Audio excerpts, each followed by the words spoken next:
হরে কৃষ্ণ। জগন্নাথপুরীতে রথের নির্মাণ কার্য চলছে।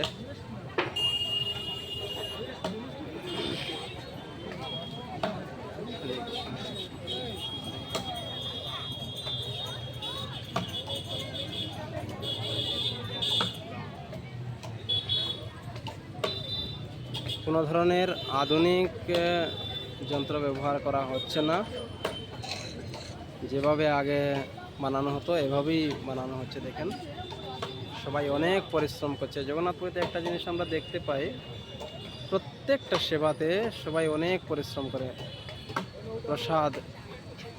প্রসাদের জন্য পাত্র, আমরা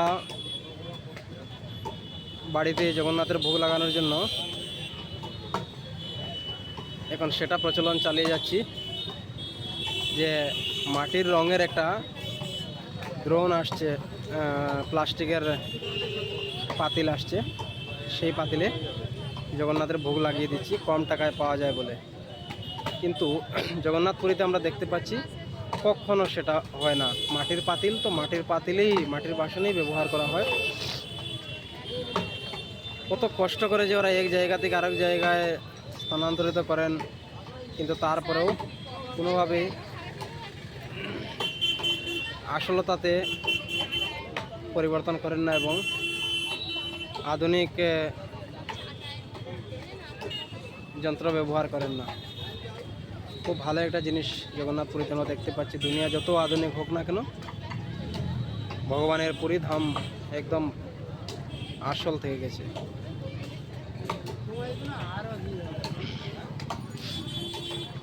আজকে এই রথ যদি কোনো কোম্পানিকে বানানোর জন্য দেওয়া হতো, তাহলে তো কোম্পানি আর অনেক কম সময়ের ভিতরে বানিয়ে নিতে এর চেয়ে ভালো রথ। কিন্তু না, কখনো এর চেয়ে ভালো হবে না।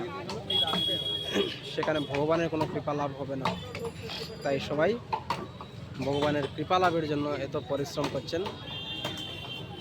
এখানে সবাই নিজের জীবনের ঐশ্বরিক আশা ছেড়ে শুধু ভগবানের জন্য সেবা করছেন সবাই। দেখেন, রথের কাজ চলছে। আমরা রথ কী করি, গাড়িতে বানিয়ে নিই। হ্যাঁ, গাড়ি বানালাম, গাড়িতে ভগবানকে বসিয়ে দিলাম। না, এটাও ঠিক নয়। আমাদের প্রত্যেকের গ্রামে বৃক্ষ আছে, কাঠ আছে। হ্যাঁ, ঠিক আছে, এখানে পুরীধামে প্রতি বছর জগন্নাথের রথ বানানো হয়। আমরা হয়তো অনেক দিনের জন্য একটা রথ বানাতে পারি, কিন্তু কোনো নমুনার আধুনিক যন্ত্র ব্যবহার না করা এবং আধুনিক বুদ্ধি ব্যবহার না করে বানানোটা আমার মনে হয় সবচেয়ে ভালো। হরে কৃষ্ণ। এই হলো জগন্নাথপুরী ধাম। এখানের রথ নির্মাণের কাজ চলছে। আর এই সামনে দিয়ে এই হলো ভগবানের পুরী ধাম।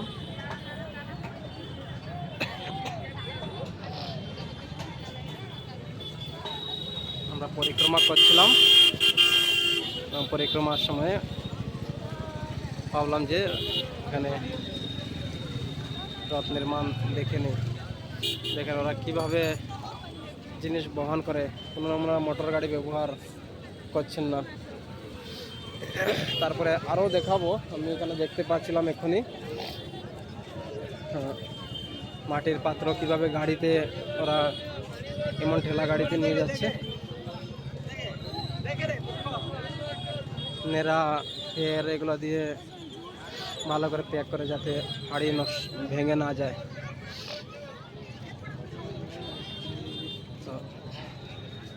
আর এই হলো পুরী প্রবেশদ্বার। আর ওইটা হলো গিয়া একদম সামনের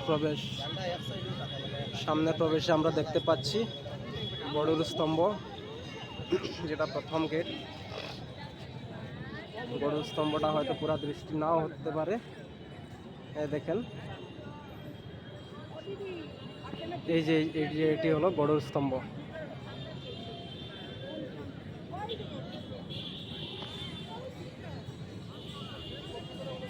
আর এখানে হলো দোকান বাজার এগুলো। কিন্তু মন্দিরের অনেক দূরে দূরে, রাম মন্দিরের সামনে রাস্তা অনেক বড় রেখেছেন।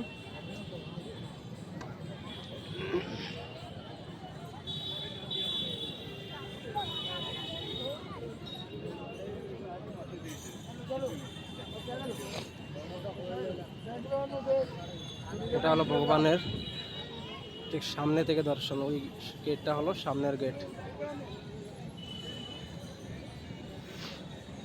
এই ডিজিটাল বোর্ডটায় সবসময় লেখা থাকে, আপডেট দেয়া থাকে কখন কি হয়েছে, পরবর্তী কি হবে। তো দূর থেকে দেখা যাচ্ছে না, পাশে গেলে দেখা যাবে। এখানে কে লিখলেন, মধ্যাহ্ন ধূপ পূজা সম্পন্ন হয়ে গিয়ে, মানে মধ্যাহ্ন ধূপ পূজা সম্পন্ন হয়ে গেছে। দ্বিতীয় ভোগ মণ্ডপ।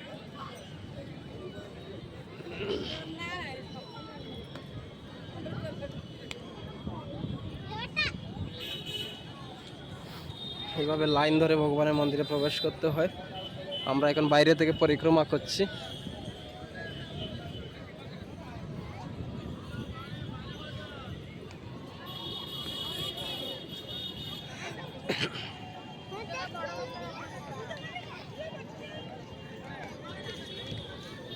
এই যে এখন দেখতে পাচ্ছেন গরুর স্তম্ভ, এভাবে একটি গরুর স্তম্ভ ভিতরেও আছে।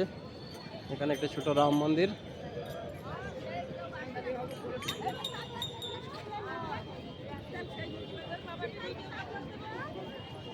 আর এটি হলো মন্দিরের প্রবেশ দ্বার, প্রথম গেট। এই যে গরুর স্তম্ভ আছে এবং এটি হলো একদম সামনে। এই হলো ভগবানের সামনের দিক।